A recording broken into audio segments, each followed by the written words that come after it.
Now we're going to be talking about one of the most difficult times to film, which is nighttime. And the reason nighttime is so difficult to film is because there is less lighting. In photography, videography, the most important thing for you is light. And so at nighttime, the light is pretty much gone. Now, living in Austin is great because we have the downtown, and downtown has so many lights to it where it gives you a proper illumination and you can still get a good footage out of it. But that's why I always recommend kind of going into blue hour, into nighttime, so you still have some of the sun in the sky giving you a good image, but you don't have to worry about cranking up that ISO. Now, I've had to do that before because I've been hired for jobs that, I got to film at literally nighttime because that's when the buildings are the brightest. And so I wanted to share with you some of the settings that I use for that. Now, again, if you look at the image on screen, it's going to look grainy and it's going to look like it has a little bit of noise. But once we add our conversion LUT, you will see that kind of disappears.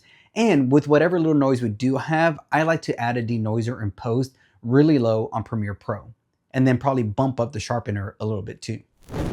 Now, when you're filming at nighttime, you have to film at 24 frames a second because you're going to want your frame rate to be as low as possible. And again, your shutter speed is going to be 1/50.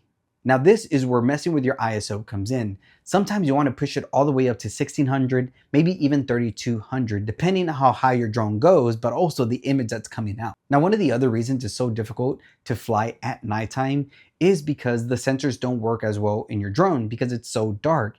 And the sensors need that light to be able to determine how far an object is from itself. So again, when you're flying at nighttime, make sure you're paying attention to your lights that are blinking on your drone.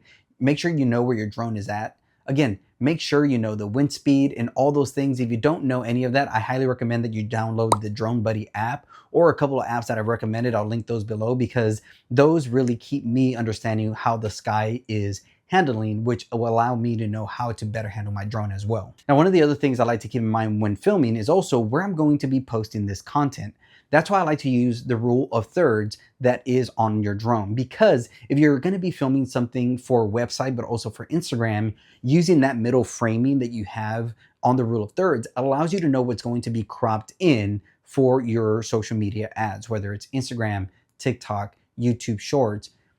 Having that rule of thirds to guide you in where your framing is at is something that I never ever turn off. So I highly recommend you turn that on as well. And lastly, I would recommend that you understand your drone modes better. You have your cinematic, your normal, and then your speed. For me, I always go between the cinematic and the normal, just depending on where I'm at and what the shot is that I'm going for. Speed, I usually use when I need to fly the drone back to myself, or if I'm following a car or trying to get like an FPV style look. That's the only time I really push it all the way to the S on the drone controller. But other than that, to me, normal and cinematic have worked best. Cinematic I'll use when I'm trying to go for a slow moving shot, maybe a pan left, pan right. And then the normal I'll use when I'm trying to do fly in, fly out, or if I'm following a subject as well.